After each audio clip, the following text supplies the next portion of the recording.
Saludos amigos, buenas noches. Una vez más llegamos hasta sus hogares en ocasión de presentarles su programa El Pueblo Cuestiona. Hoy realmente tenemos algo especial, no solamente para el pueblo, sino para nosotros también, por muchas razones. El pasado 20 de octubre, jueves 20 de octubre, se conmemoró el 61 aniversario de los sucesos de la calle Espaillat. Primer levantamiento popular, el más grande levantamiento popular o protesta popular contra los remanentes del régimen de Trujillo. Muerto Trujillo ya, pues, en octubre, muerto Trujillo en mayo, y esto ocurrió en el 20 de octubre de 1961. Realmente todo esto, lo que vamos a decir, lo que vamos a hablar, es fundamentalmente para aquellas personas que tengan menos de 50 años o tal vez menos de 50 años, porque el que tiene 61 años, pues participó, no participó, pero ya estaba nacido. Suceso de la calle Espaillat. Primer levantamiento popular contra los remanentes del régimen de Trujillo. Nos honra con su presencia aquí José Bujosa Mies, el Chino Bujosa, conocido por todo el mundo, sobre todo en las líderes periodísticas, por ser un batallador, un hombre que siempre ha estado del lado de los mejores intereses del pueblo dominicano. Vamos nosotros realmente a hacer una sugerencia pública antes de iniciar formalmente el programa, dada la situación que vive el pueblo dominicano, o que vivimos en República Dominicana. Todo el mundo sabe que las armas no hablan, que las armas blancas no hablan, igual que las armas de fuego. Los responsables de lo que está pasando en el país son los que portan armas. Y nosotros creemos, está bueno ya, por Dios, está bueno ya, por Dios, de seguir bañando a este pueblo en su propia sangre. Está bueno ya, basta ya de tantos crímenes, de tantos secuestros, basta ya, señores. Las armas no hablan, los que piensan son los que la manejan, y a eso nos estamos dirigiendo nosotros en el día de hoy. Muy preocupado, porque no es posible que muy a menudo desaparezcan personas. En cualquier momento aparece una persona asesinada. Y aunque el gobierno está haciendo hasta lo indecible, pero parece ser que en estos precisos momentos se le ha ido de la mano al gobierno. Entonces, hay que llamar a la sensatez. No podemos seguir usando las armas.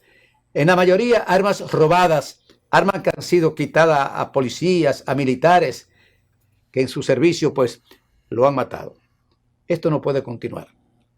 Creo que si queremos paz, todos tenemos que actuar pensando en la paz que necesita el pueblo dominicano. Un pueblo bueno, con un gobierno democrático. Esto no es un gobierno tiránico ni abusivo. Entonces, ¿por qué responder así? Las autoridades tienen que salir al frente a todo lo que está pasando en nuestro país. Basta ya de crímenes, basta ya de secuestro, señores delincuentes. Hoy, con motivo del 20 de octubre, tenemos un invitado especial. Eran dos, pero por razones ajenas a su voluntad no pudo asistir. Anulfo Reyes, pero está el Chino Bujosa con nosotros. Vamos a conversar con él después de la pausa.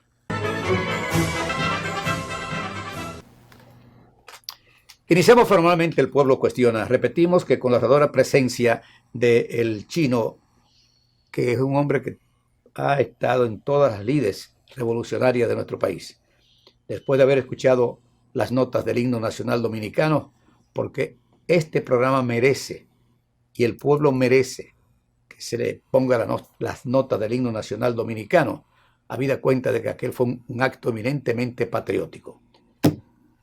Chino, quisiéramos que tú nos dijeras tu opinión al respecto sobre los acontecimientos de la calle Espaillat. Para aquellos jóvenes que aún no saben, que ignoran en su totalidad qué sucedió ese 20 de octubre del año 1961, donde tú y yo participamos. Mira, así como la restauración comenzó con el grito Capotillo, la caída definitiva de Trujillato, su remanente, comenzó a descender, a caer con el grito de la calle España, el grito de libertad. Ese día fue un día memorable que lamentablemente los historiadores como que no han olvidado. Nosotros nos hemos propuesto a través de la Fundación Amor y Germán Aristi rescatar esa fecha, esa memoria histórica de ese día, porque ese fue un día, señores, donde la juventud dominicana dijo basta ya. Demostró un coraje, una valentía increíble. Pero vamos a los antecedentes. 30 de mayo, magnicidio contra Trujillo.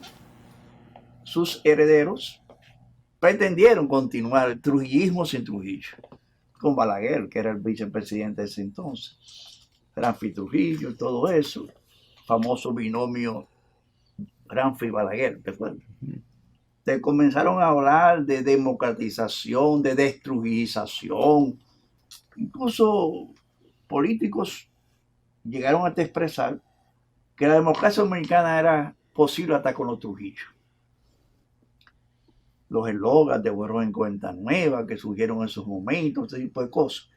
Entonces hubo un momento después de la caída de Trujillo, como una pausa silenciosa, porque todavía estaba el régimen vigente. El CIN, los calieses todavía estaban buscando y persiguiendo los paleros a de los Balaja. magnicidios, surgieron las bandas, los paleros, con Balá, el famoso Balá, que era un agente del CIN.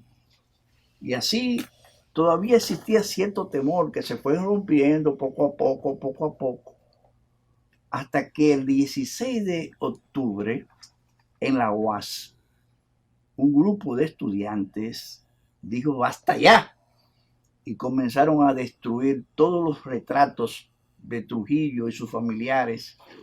El famoso busto y que el famoso busto aquel donde hoy está la estatua de Duarte, ahí estaba una estatua de Trujillo, en la UAS, en el alma mater, fue tumbada, arrastrada, y se creó toda una protesta estudiantil que se pedía la cabeza del rector Machado, José Manuel Machado, que era el rector de la UAS en ese entonces. Y esa situación comenzó a contagiar toda la juventud estudiantil del país. Y no solo a Machado, sí, sino también a destrujillizar a los profesores todo eso, sí, que estaban allí. Entonces fueron como 5 días de protesta, 16, 17, 18, 19 y 20. El 20 culminó esa oleada de protesta en todo el país. Tenía como epicentro la universidad, que claro fue cerrada después de su acontecimiento, pero esa juventud estudiantil se trasladó hacia las calles de Santo Domingo, principalmente a la calle El Conde, donde restaurantes como La Cafetera, El Sublime, que estaban enfrente, el Parque Colón, eran centros donde se reunía esa juventud desde temprano al planificar las protestas del día. Exacto. Y eso era permanentemente durante toda esa jornada, manifestaciones que los policías y guardia policía, como llamaba, poliguardia, reprimían salvajemente. Entonces, ese 20 de octubre comenzó la agitación. Comenzaban los muchachos en las esquinas a agitar, y se fueron concentrando y se fueron hacia la calle Espaillat. Ahí comenzaron a romperse las tapas de hierro, de alcantarillas del acueducto, y se fueron convertidas prácticamente en municiones muy potentes, porque el policía, el guardia que recibía un fuetazo de un pedazo de hierro de eso, realmente era prácticamente un disparo. Y así comenzaron los jóvenes y tomaron las azoteas de todas esas casas, no solamente en la calle Espaillat, en la Soy Manuel hasta la Santomé, en la Espaillat hasta la Palincado y hacia atrás, cerca de la Parevillini. Todas esas azoteas por ahí, de esas casas, estuvieron la presencia de los jóvenes rebeldes que gritaban libertad, libertad, libertad, que no la hay. y a alguien se le ocurrió también poner un letrero: Ciudad Nueva, territorio libre. Alambrada, una alambrada. Cosa que molestó a los cronistas de aquellos tiempos, calificando eso que eran seguidores de Fidel Castro, que así como Cuba, territorio libre de América, comenzaron a... Porque todavía la prensa dominicana todavía estaba ahí el trujillismo presente. Bueno, señores, entonces, recuerdo que ahí fue que yo me inicié el siglo como dirigente estudiantil, porque estando yo en el Liceo Eugenio María de Agosto, en la noche del 17 de octubre, en mi aula, recibiendo clases, se aparecieron un grupo de amigos, de compañeros, medio chinos. Hemos pensado que tú eres la persona indicada para que derrumbemos el busto de Trujillo que está a la entrada. Yo me recuerdo que yo me puse hasta tembloroso. Digo, pero ven acá, pero... No, porque tú siempre estabas hablando de Trujillo aquí, siempre nos vivía motivando para eso. Y eso, así que eres tú la persona indicada. Y ahí salí yo de mi aula y un grupo de estudiantes derrumbamos el busto de Trujillo que estaba en la entrada del liceo, apreció una soga y lo arrastramos por toda la calle Juan Isidro Pérez. Entonces, así pasó en todo el país, todos los bustos de Trujillo, los retratos. Pero mira qué semejanza histórica el siglo. En el 1899, después del manicidio contra la iglesia, 26 de julio. Sí, se dio también algo muy semejante. Menelao, como llamamos. Menelao. Figueroa, que Menelao le decían, que era el vicepresidente de Lili. Pretendía seguir el lilismo sin Lili. Y al mes del manicidio se dio una protesta estudiantil de estudiantes y profesores. Bueno, Miguel Ángel Garrido, Luis del Castillo, esos eran profesores, acompañados de un grupo de bachilleres, y se lanzaron a las calles. También lo mismo pasó.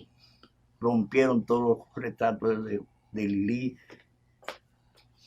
fueron frente a las casas de los funcionarios lilicistas a protestar, hicieron toda una manifestación muy parecida, rompieron los faroles que había instalado recientemente el dictador en los postes de luz, faroles que había en esa época. Bueno, se creó toda una situación también muy parecida a lo que pasó años después con la caída de Trujillo.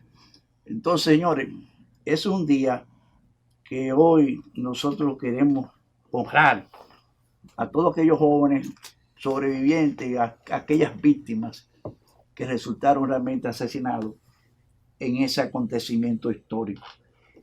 Hay muchas lecturas de esos acontecimientos. La prensa reseñó algunas verdades, otras algunos inventos, pero se dice que hubo 5 muertos, otros dicen que hubo 4, otros dicen que hubo 2. Lo cierto es que hubo varios estudiantes que resultaron asesinados, lanzados de la azotea, acribillados, como también hubo más de 50 heridos. 57 heridos. Entre ellos estuviste tú, claro, que te dieron un colatazo en la cabeza. Estuvo Anulfo Reyes, que estaba invitado a este programa. Estaba Carlos Oliveros Guzmán. Sí. Carlos Oliveros Guzmán. Monchín Pineda. Monchín Pineda. Y fue también de los heridos también. Exacto. Había más de 50 heridos. Yo recuerdo que cuando estaba la furia de esa ansiedad de los estudiantes que luchaban por la libertad, que no la hay, como decían, después que se da la masacre, realmente se dan esos acontecimientos, que llega la policía y no puede con los estudiantes y recurren a la guardia. Llega la guardia y también encuentra una gran resistencia. Bueno, hay un capitán Caonabo Fernández. Ese era el comandante de la policía. De la policía, que resultó supuestamente herido de uno de esos. Exacto. Bueno, el hecho es que Llegando a esa situación ya que la policía se demostró que no tenía capacidad para poder dominar la juventud. Para sofocar aquello. A sofocar. Llegó a la guardia tampoco. Entonces ellos recurrieron a los bomberos para que los bomberos les facilitaran las escaleras para ellos poder subir a las azoteas. Y bueno, finalmente, al caer la noche, la resistencia fue vencida. Y muchos de esos jóvenes, algunos, 5, pero lo que obviamente se reseña que fueron víctimas, está Tirso Roldán Vargas Almonte, José Ignacio Matos, Rafael Curiel, José Ignacio Celda y Gustavo DiMaggio. Eso es lo que se registra como asesinado en esa fecha.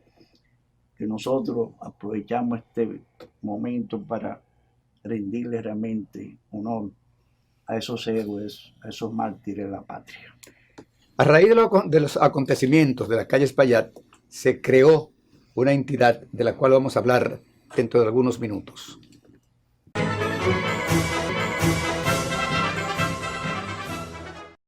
Continuamos, amigos, con este programa El Pueblo Cuestiona, hoy conmemorando el 61 aniversario de los sucesos de la calle Espaillat. Se conmemoró el 61 aniversario el jueves pasado. Nosotros quisimos pues hacer un programa para recordar a esos compañeros de lucha, de esos acontecimientos. El primer levantamiento popular contra los remanentes del régimen de Trujillo. Tenemos aquí una lista de las personas que recordamos nosotros, porque es bueno señalar de que allí no nos conocíamos prácticamente ninguno. Eran distintos jóvenes de distintos barrios que nos juntamos allí, acordamos juntarnos allí y nos conocimos poco. Yo conocía apenas a Papito Johnson, conocía a Rafaelito Bueno, conocía a un señor que, por cierto, resultó herido, un señor de avanzada edad, de apellido Guzmán, Santiago Guzmán, pero nosotros no lo conocíamos. Pero tengo una lista aquí de las personas que hemos podido recoger. Papito Johnson, Chino Bujosa Mies, aquí presente, Carlos Baitisol, Carlos Olivero Guzmán, que vive, Carlos Olivero Guzmán, Héctor Baitisol, que vive también, Rafaelito Bueno, fallecido, Boy Polanco, fallecido, Gustavo Bisonó Mera, fallecido, Teresita Espaillat, vive, Modesto Medrano Monción, vive, Amaury Germán Aristi, fallecido, o asesinado, más bien ese, Miguel Gil Mejía, Enrique Sirie Báez, Fernando Sirie Gatón, Tirso Roldán Vargas, fallecido. También tenemos a José Cerda, fallecido, Ignacio Matos, fallecido, Gustavo DiMaggio, me dice el chino que fallecido, no estaba en mi lista, Adolfo Gómez, Fabio Polanco, Rafael Martínez, Manuel Batista, Herótido Antonio Peralta, Miguel Ángel Hurtado, Ramón Alberti, Jaime Barceló, Eric Felipe, Johnny Fermín, Arnulfo Reyes y Ercilio Veloz. Estos son algunos de los nombres de los cientos de jóvenes que participamos en esos acontecimientos. Y repetimos que no podemos tener todos los nombres porque no todos los nombres figuraron en la prensa del día siguiente. Ahí faltó Mero Hernández, La Chuta, también, bien Miguel Alpandi. Sí, pero yo no lo conocía a ellos. Sí, yo entiendo. No lo conocía a ellos, no nos conocíamos. Aquello fue algo espontáneo lo que se produjo allí. Ahí estaba mi hermana Salada Bujosa también, o sea, los Pichardos. Los Pichardos, sí, estaban ahí, los hermanos Pichardos, sí. O sea, así se efectuó este día los acontecimientos de la calle Espaillat, o se efectuaron los acontecimientos de la calle Espaillat.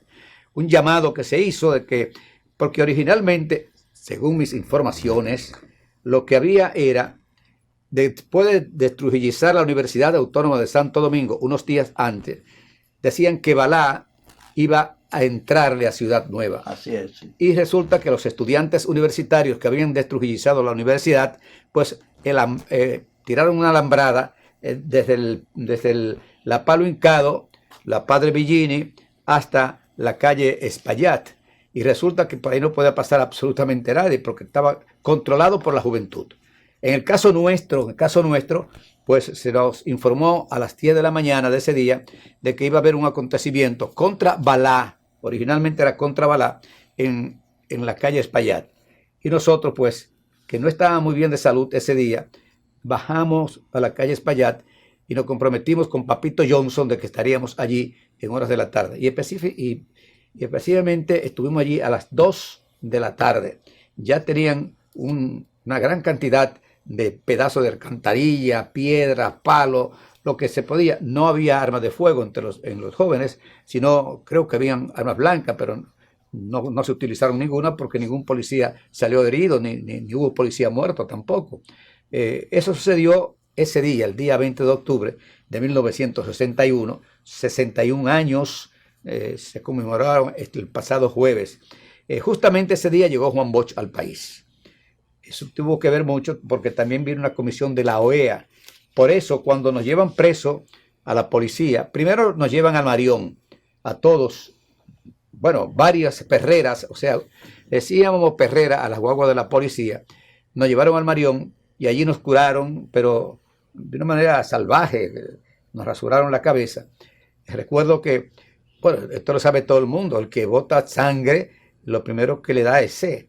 Nosotros pues le pedimos un poco de agua a un oficial que yo desconocía los rangos, tenía muchos ramos, desconocía los rangos, después me enteré que era un coronel de apellido, bueno, un coronel que tenía su consultorio odontológico en el edificio del Palacio.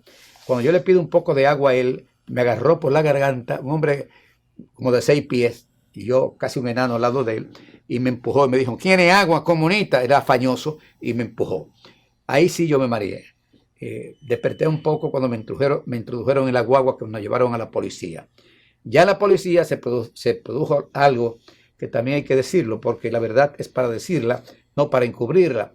Nos llevan a la policía, nos encierran junto con Balá y los paleros, porque el jefe de la policía de la época, que era Marcos Antonio Jorge Moreno, lo tenía ahí hasta que llegáramos nosotros. Como a la media hora de llegar nosotros allí, los heridos, las guaguas de la policía con nosotros allí, está Balá con su gente allí, porque por orden de no sé de quién, habían hecho, bueno, por el mismo jefe de la policía hizo preso a Balá y a sus gentes. Y cuando llegamos allí, nos recibieron con un viva Trujillo. ¡Viva Trujillo! ¡Abajo los comunistas! ¡Viva Trujillo! ¡Abajo los comunistas! Al rato, 10 o 15 minutos, nos sacaron de ahí y nos llevaron a la presencia del jefe de la policía, que era Marco Antonio Jorge Moreno. Él bajó de su despacho, nos recibió ahí y nos preguntó que cómo nos había tratado la policía. Y le dijimos, bueno, yo no hablé porque no podía hablar, tenía un macanazo, un culatazo, no sé, en la boca, en la cabeza tenía varios golpes, este brazo tenía problemas muy serios, bañado en sangre, y quien habló ahí fue Gustavo Jorge Mera. Gustavo Jorge Mera fue el que habló ahí, que le dijo al jefe de la policía que ya en la policía no nos habían maltratado, pero que teníamos la amenaza de que estábamos presos junto con Balá y sus paleros. Marcos, el jefe de la policía, medio se incomodó delante de nosotros, fue lo que demostró, y mandó que sacaran a Balá y a otra celda, porque ese día llegaba justamente una comisión de la OEA, y además fue el día que llegó Juan Bosch al país, y parece que don Marco Jorge Moreno no quería echarse esa canana, ¿verdad? Bueno, pero hay que decir además que frente a la policía habían 2 autobuses de la aviación militar dominicana que fueron allí expresamente a recoger a los jóvenes para llevarlos a San Isidro.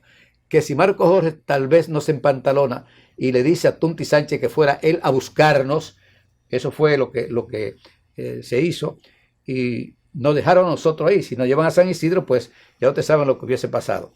De manera que todas estas cosas las tuvimos que pasar.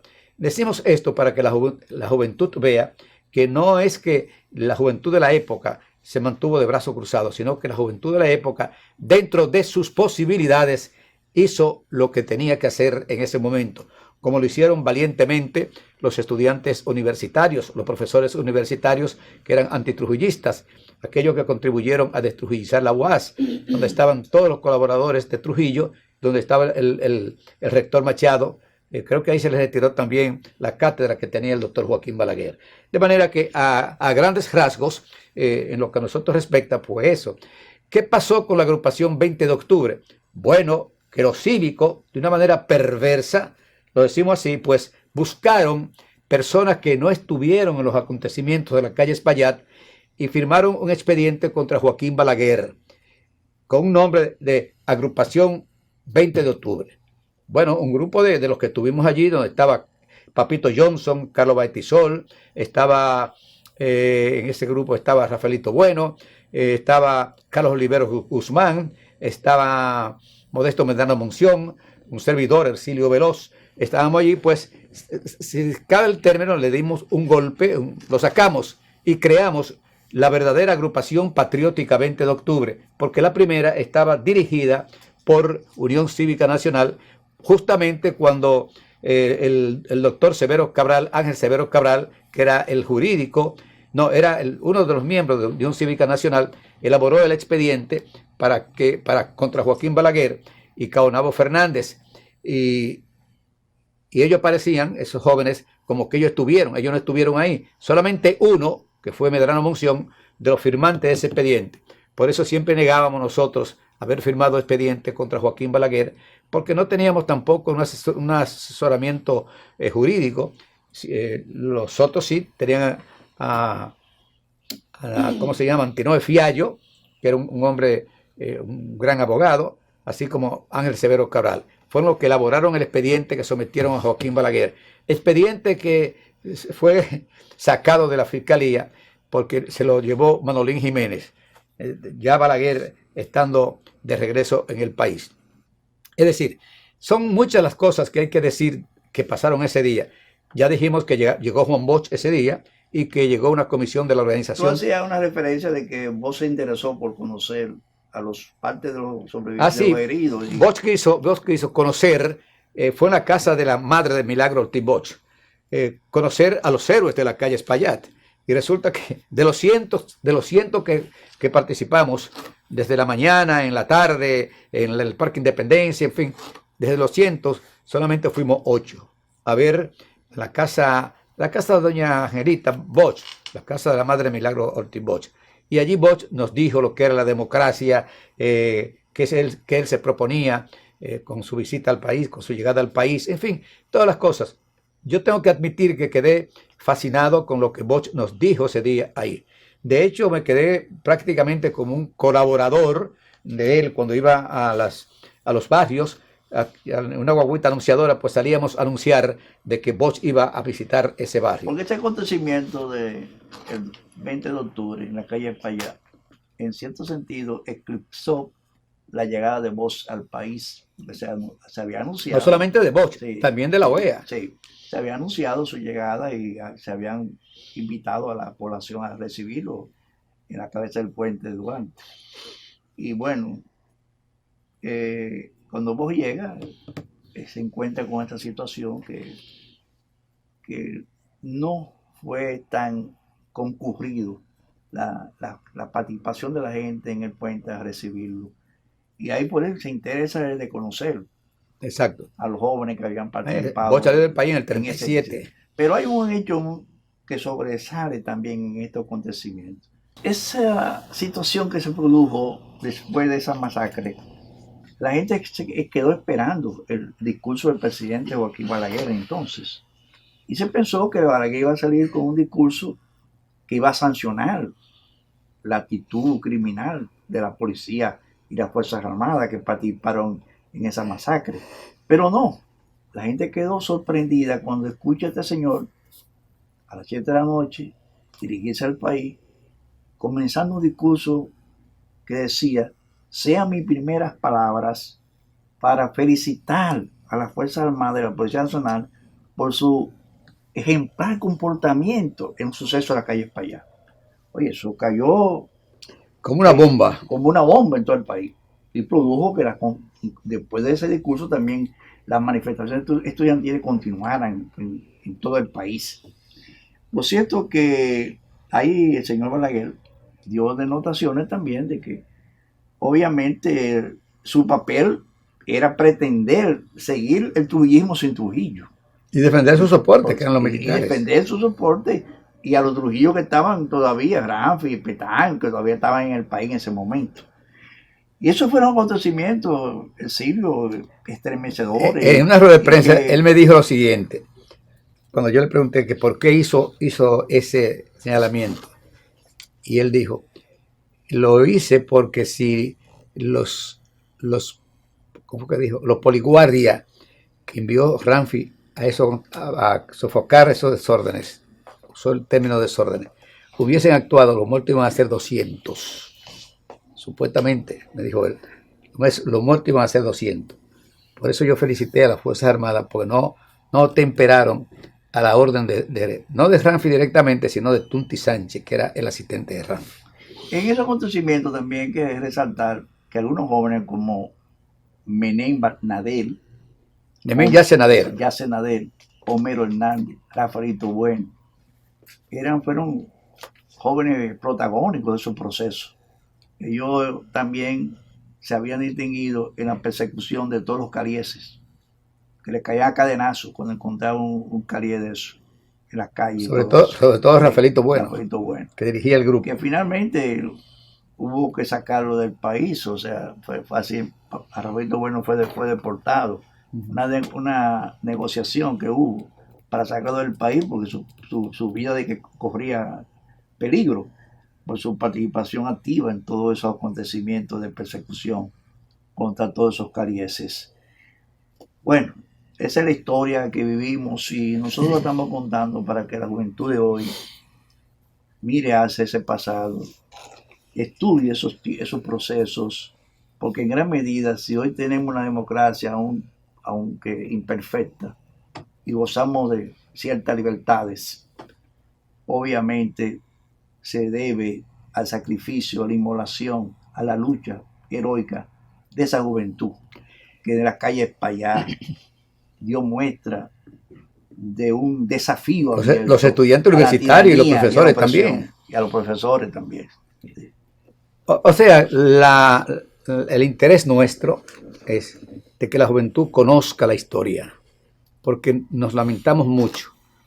Usted le pregunta ahora mismo, a 100 jóvenes, ¿qué pasó el 20 de octubre de 1961? Y si le contestan 2 o 3, es mucho.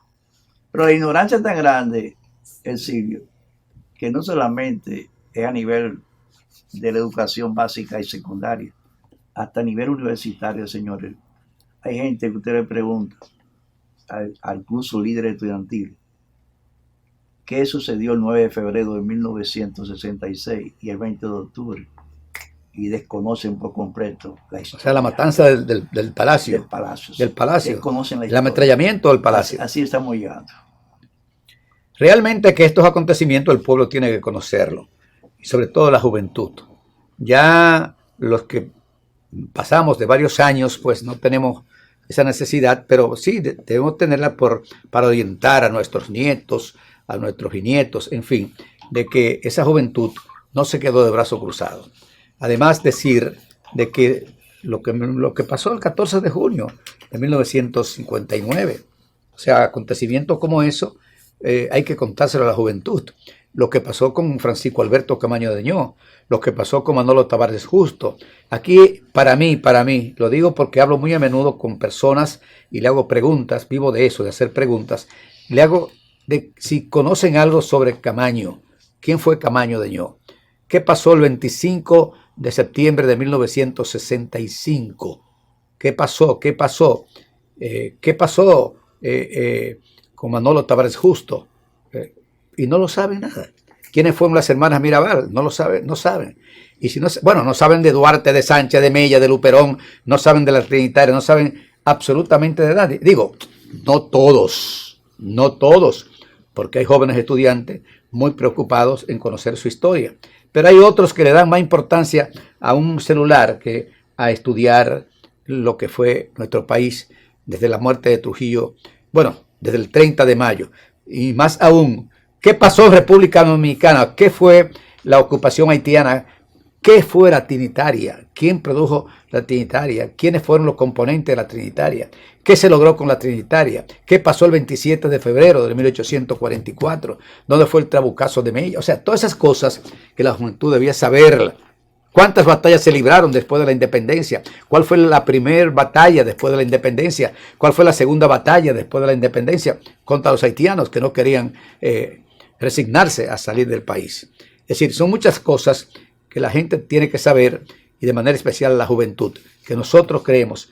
Nosotros siempre hemos propugnado porque los medios de comunicación, todos sin excepción, pues recojan, aunque sean en dos, que por cierto, la prensa escrita lo hace, siempre reseña esos acontecimientos, pero radial y televisivo muchas veces no lo hacen.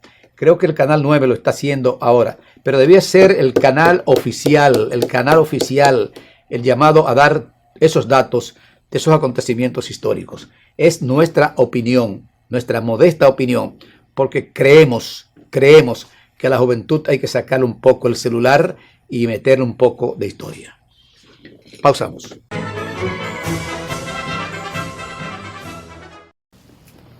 Continuamos, amigos, con El Pueblo Cuestiona, hoy con la verdadera presencia de el Chino Bujosa, como lo conoce todo el mundo, hablando, analizando algunos acontecimientos históricos que la juventud hoy los ignora.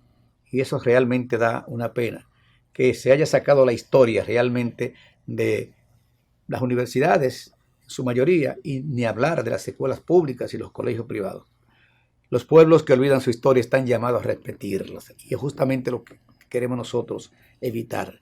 Felicitar a aquellos medios de comunicación que sí se ocupan con sus reseñas históricas siempre, y algunos muy pocos de televisión.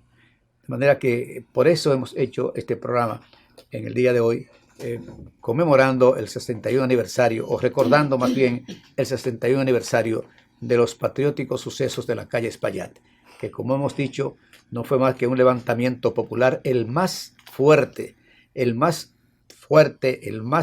recio acontecimiento popular contra los remanentes del Trujillato. Estando los Trujillo en República Dominicana, estando Joaquín Balaguer, estando Ramfi Trujillo, estando la maquinaria trujillista estaba intacta.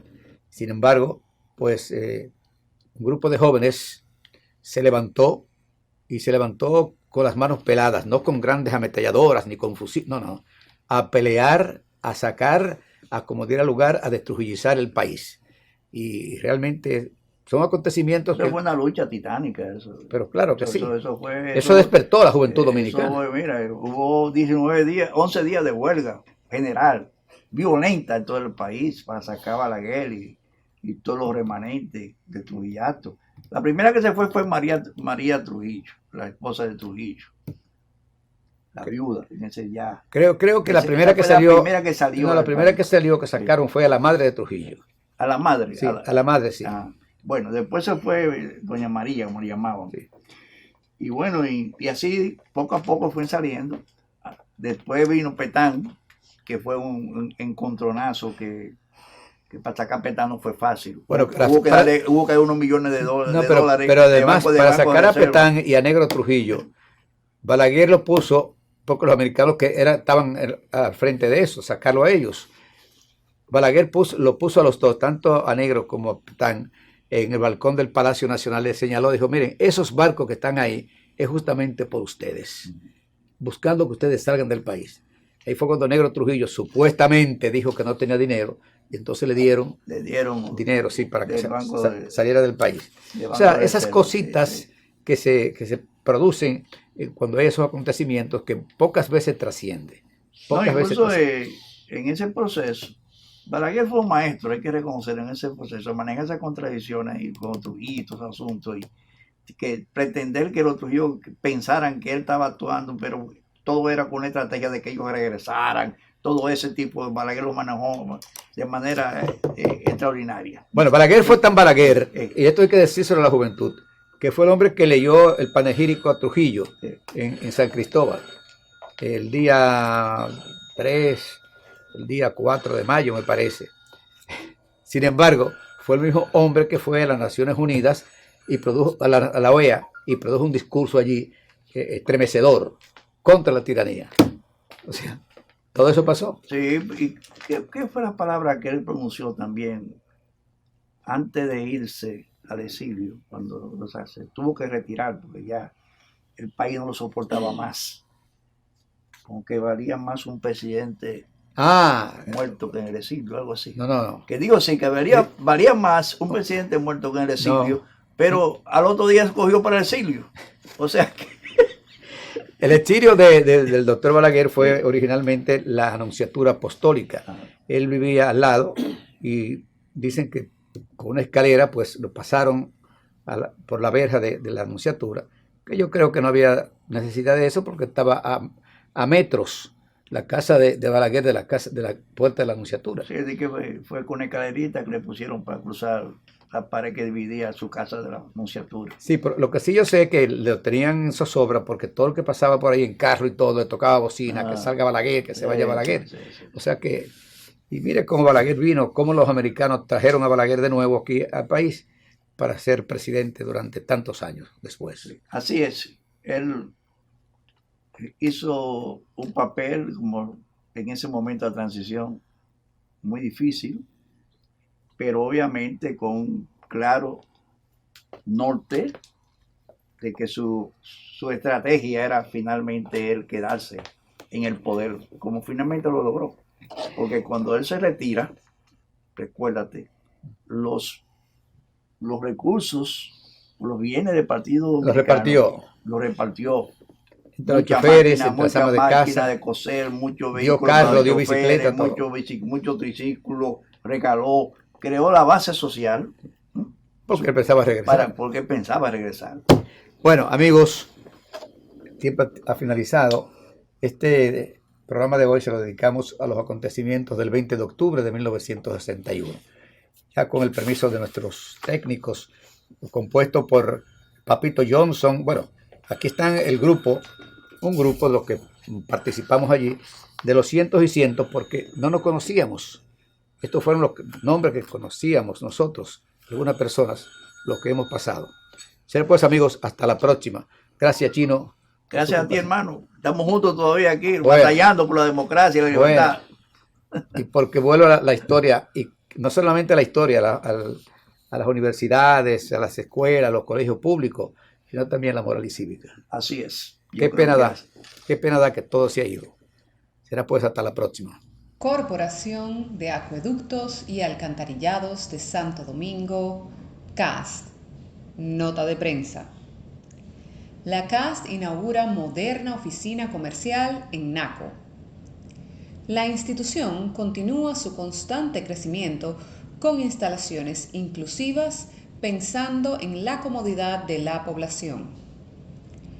Con la presencia de la vicepresidenta de la República, Raquel Peña, el director general de la Corporación del Acueducto y Alcantarillado de Santo Domingo, CAST, ingeniero Felipe Suberví, dejó inaugurada una moderna e innovadora oficina comercial ubicada en la avenida Roberto Pastoriza, número 216, en el sector Naco del Distrito Nacional. La sucursal comercial forma parte de la estrategia de expansión de la institución, interesada en ofrecer servicios de calidad y con calidez a sus clientes. Las modernas instalaciones recibieron la bendición por parte del sacerdote José Agustín Ortega, de la parroquia San Pablo de la Cruz. El director de la CAST explicó las novedades de la entidad gubernamental para garantizar la calidad del servicio en la nueva infraestructura.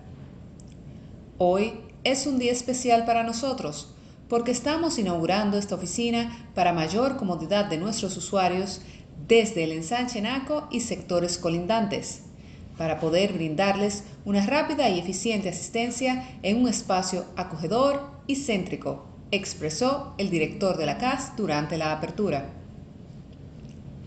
El funcionario dijo sentirse orgulloso y muy satisfecho de la labor que junto a su equipo vienen realizando a través de la institución, cuya misión es trabajar para la población del Gran Santo Domingo y cubrir las necesidades en el servicio de agua potable, recolección y saneamiento de las aguas residuales, contribuyendo además al cuidado del medio ambiente. La nueva oficina de negocios dispone de 3 estaciones de caja y 4 de atención al cliente, además de un sistema para el control electrónico de turnos de espera. La sucursal brindará servicios de nuevos contratos, cambios de nombres y cancelaciones de contratos, solicitud de detección de fugas intradomiciliarias, solicitud de construcción de acometidas de agua potable y alcantarillado residencial y para proyectos, además de solicitud de análisis bacteriológico de la calidad del agua, así como pagos de servicios en horario extendido de lunes a viernes de 8 de la mañana a 5 de la tarde. Esta moderna sucursal es la primera inaugurada por la actual gestión del ingeniero Suberví en la zona metropolitana y se encuentra ubicada en el ensanche Naco, donde brindará servicio a más de 37.000 clientes, incluyendo grandes consumidores, entre los que se encuentran empresas y establecimientos comerciales de los sectores adyacentes, establecidos en Bellavista, Gascue, Piantini, Paraíso, La Esperilla y La Julia. Además de esta sucursal, la Corporación del Acueducto y Alcantarillado de Santo Domingo, CAS, cuenta con oficinas en Cristo Rey, calle El Conde, en el sector de Herrera, Villamella, Santo Domingo Este y la oficina principal de la Euclides Morillo, junto a una red de puntos de pago que incluyen las principales entidades bancarias, como Banco Popular, BHD, Banco de Reservas, Banco Ademi, Huepa Pay, Paga Todo, Vía Ayuntamiento del Distrito Nacional, Tepago, Vimenca, Intrasnet y otros. Departamento de Comunicaciones de la Corporación del Acueducto y Alcantarillado de Santo Domingo, CAS. Superintendencia de Bancos. Cartera de créditos del sistema financiero dominicano experimentó crecimiento interanual de 14.6% en junio. La morosidad se coloca en 1.1%, el nivel más bajo de los últimos 78 meses. El 88.6% de los créditos presenta clasificación de riesgo A o B.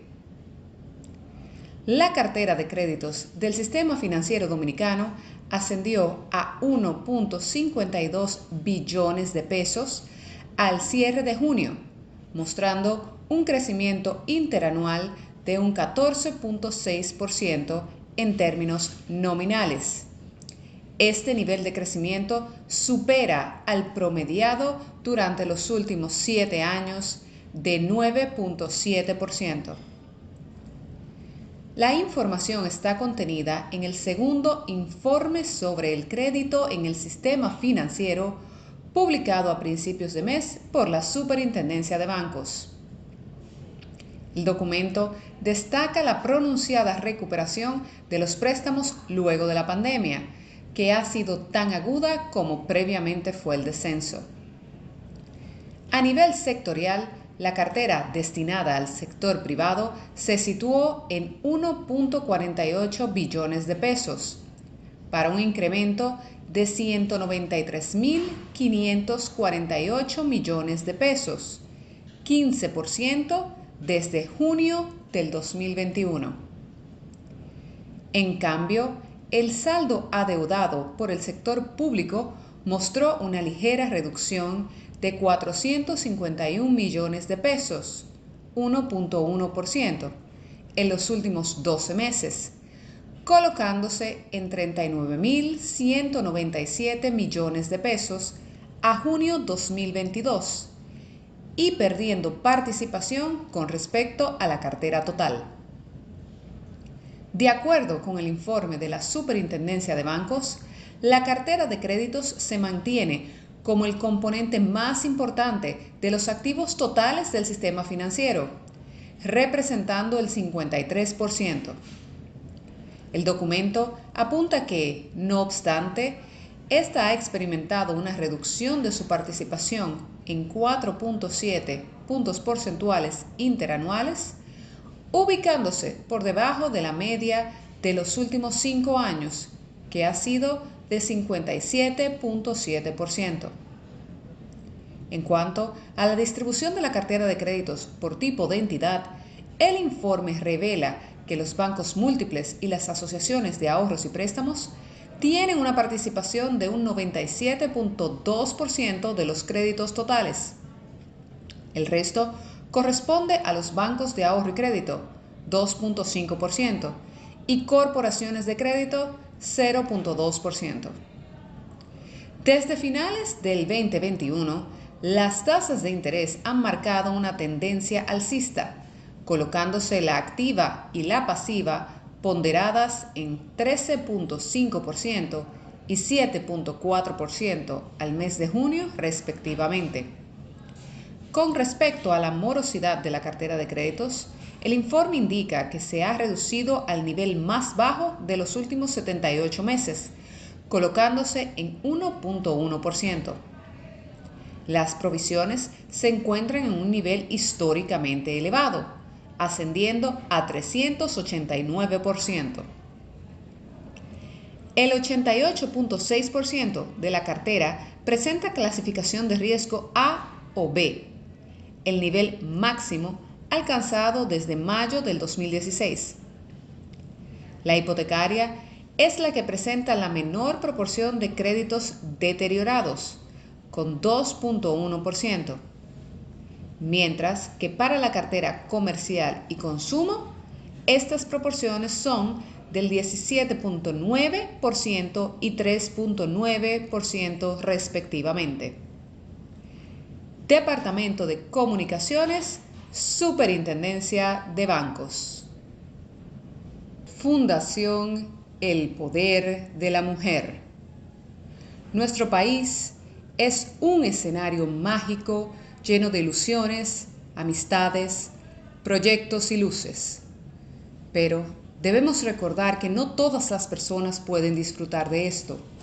Lamentablemente, muchos pasan sus días en una clínica o en un hospital, luchando por recuperarse, por salir adelante y por volver a disfrutar de una ciudad iluminada. Están librando una batalla campal en contra del cáncer. La palabra cáncer es un término muy amplio, ya que abarca más de 200 tipos de enfermedades y tumores malignos.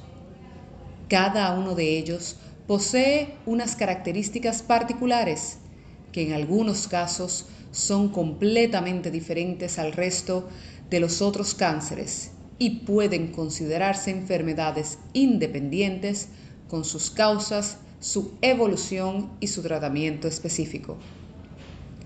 Por esto surgió la Fundación El Poder de la Mujer, porque uno de los grupos más afectados por dos tipos en especial de cánceres, el de mama y el cérvico-uterino, son nuestras mujeres, dígase abuelas, madres, hermanas e hijas.